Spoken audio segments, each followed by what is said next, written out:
Muito bem, voltamos a falar direto da página do Jornal Visão Espírita no YouTube e no Facebook para mais uma gota de Espiritismo, mais uma gota de O Livro dos Espíritos. Sejam muito bem-vindos. 10 minutos diário, mais ou menos, de estudo de O Livro dos Espíritos. Estamos no capítulo 4, Princípio Vital, e hoje nós vamos ler as questões 63, 64 e 65 dos seres orgânicos e inorgânicos. E para o nosso estudo estamos utilizando a tradução do livro da editora M, certo? O Livro dos Espíritos. Vamos lá? Seres orgânicos e inorgânicos, a vida e a morte, inteligência e instinto. E ainda estamos nos seres orgânicos e inorgânicos. Questão número 63. Vamos lá. O princípio vital reside num agente particular ou é apenas uma propriedade da matéria orgânica? Em resumo, é um efeito ou uma causa? A gente falou do princípio vital ou fluido vital no vídeo anterior. Seria interessante você dar uma olhada lá nas questões 60, 61 e 62. A gente está fazendo a continuação. Resposta dos espíritos. As duas coisas. A vida é um efeito produzido pela ação de um agente sobre a matéria. Esse agente, sem a matéria, não é a vida. Da mesma forma que a matéria, sem esse agente, não vive. O princípio vital dá vida a todos os seres que o absorvem e o assimilam. Nós vamos ver que o fluido vital, ou princípio vital, ele vem do fluido cósmico universal, portanto é matéria, não é princípio inteligente, mas sem ele não há possibilidade de se fazer a vida como nós a conhecemos. Então, com o fluido vital, com o princípio vital, é que nós vamos ter a vida no reino vegetal, no reino animal e no reino nominal. No reino mineral, há situações em que também há necessidade do princípio vital, do fluido vital, como nós falamos no vídeo anterior, que é o caso da água, que dá-se-nos a impressão em 2022 de que já tem, sem o fluido vital, não seria possível a água adquirir as propriedades terapêuticas e as propriedades deletérias, às vezes, que se consagra pelo pensamento, por exemplo, do ser humano ou de um espírito.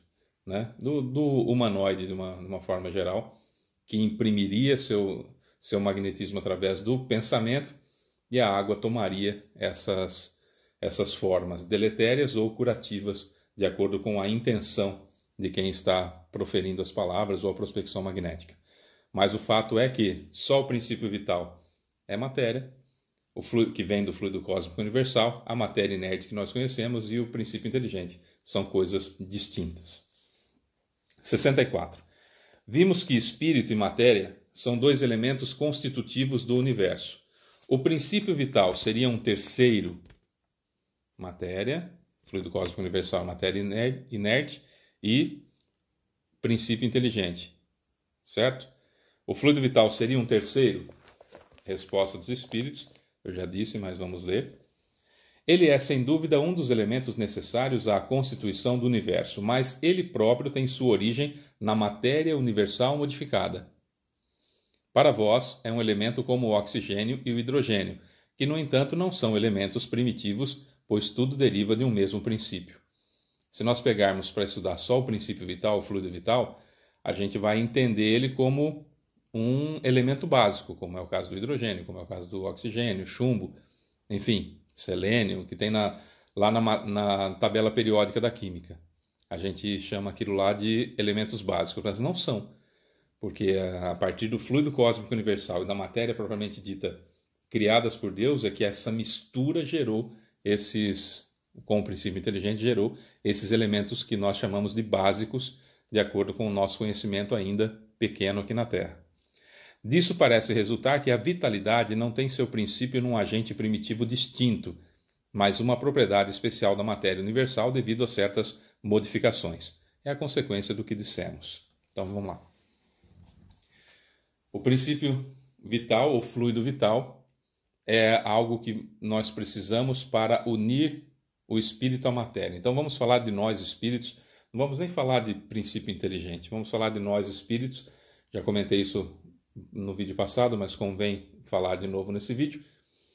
Para eu nascer, quando eu fui nascer, o meu perispírito, o meu corpo espiritual, ele foi através do cabo chamado cabo prateado, que é o o cabo principal, o fio principal que liga o meu perispírito a esse corpo que vocês estão vendo, quando houve a fecundação do óvulo, lá no ventre da minha mãe, quando esse óvulo foi se multiplicando até ter aproximadamente 100 células-tronco, pelo menos é o que se sabe até 2022, que é quando estamos gravando o vídeo, então o meu perispírito foi colocado, grudado, costurado, o nome que se queira dar, a esse grupo de células.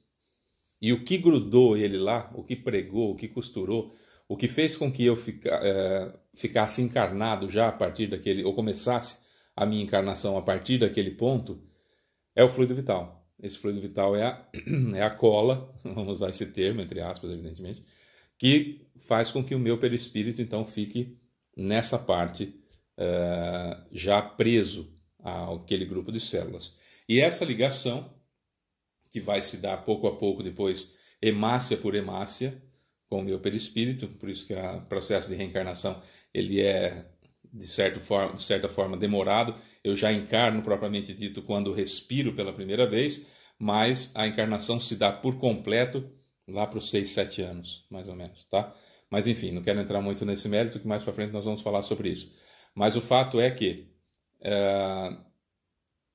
eu, então, começo a utilizar os ingredientes, entre aspas, do DNA do meu pai e da minha mãe, naquelas aproximadamente 100 células-tronco, e essas células-tronco, então, por animismo, começam a copiar a forma perispiritual minha.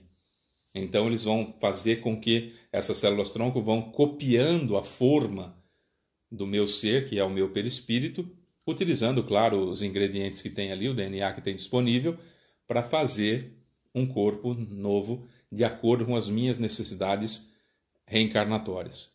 Por isso que se houver um problema muito sério no meu perispírito, na área da garganta, por exemplo, mediante um suicídio, e aí ficou uma lesão perispiritual nessa área, pode acontecer na formação do meu corpo de haver uma má formação aqui, porque tem uma lesão no perispírito, e aí eu vir com mutismo, por exemplo, ou surdez, ou hidrocefalia, ou anencefalia, ou atraso mental, ou síndrome de Down, ou autismo, enfim, algum problema cerebral, ou uma deficiência física, porque o meu perispírito está corrompido, é nesse momento que acontece. Portanto, não é castigo divino, não é um Deus com um caderninho e falar, você fez bobagem lá, então vai nascer sem um braço, não é isso. É que o equívoco que eu cometi gerou uma lesão perispiritual no meu corpo espiritual, e por ter uma lesão nessa área no meu perispírito, quando há ligação no meu corpo para que as células-tronco comecem a formar o meu corpo no ventre da minha mãe, então a forma é o perispírito, se a forma está com defeito, o corpo vai sair com defeito. Certo? Só para a gente entender. O que prende, então, o que proporciona a minha encarnação é esse fluido vital. Sem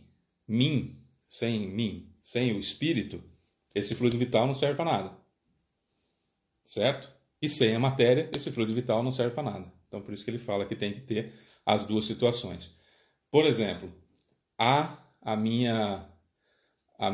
o princípio da minha encarnação ali naquele grupo de 100 células-tronco. E essas células começam a se desenvolver copiando o meu perispírito. Por um motivo qualquer, eu desisto da encarnação. Eu não quero saber da encarnação, eu saio. Eu falo, não vou, não quero, vou me preparar melhor, não quero saber, e saio. E absorvo o máximo de fluido vital possível. Mas pode ser que sobre, e via de regra sobra, um pouco de fluido vital ali. Enquanto tiver fluido vital, as células-tronco vão se desenvolver. Mas não tem o que copiar, então elas vão se desenvolver anamorficamente, de uma forma sem forma. Daí os abortos naturais, por exemplo. Tá? O Fábio falou que todo aborto natural é isso. Foi isso que eu disse? Não foi isso que eu disse. Falei que uma das possibilidades é essa, que acontece porque o fluido vital fica ali. Enquanto tem o fluido vital, as células-tronco continuam trabalhando para se desenvolver. Quando acaba esse fluido vital, elas então são expelidas pelo organismo.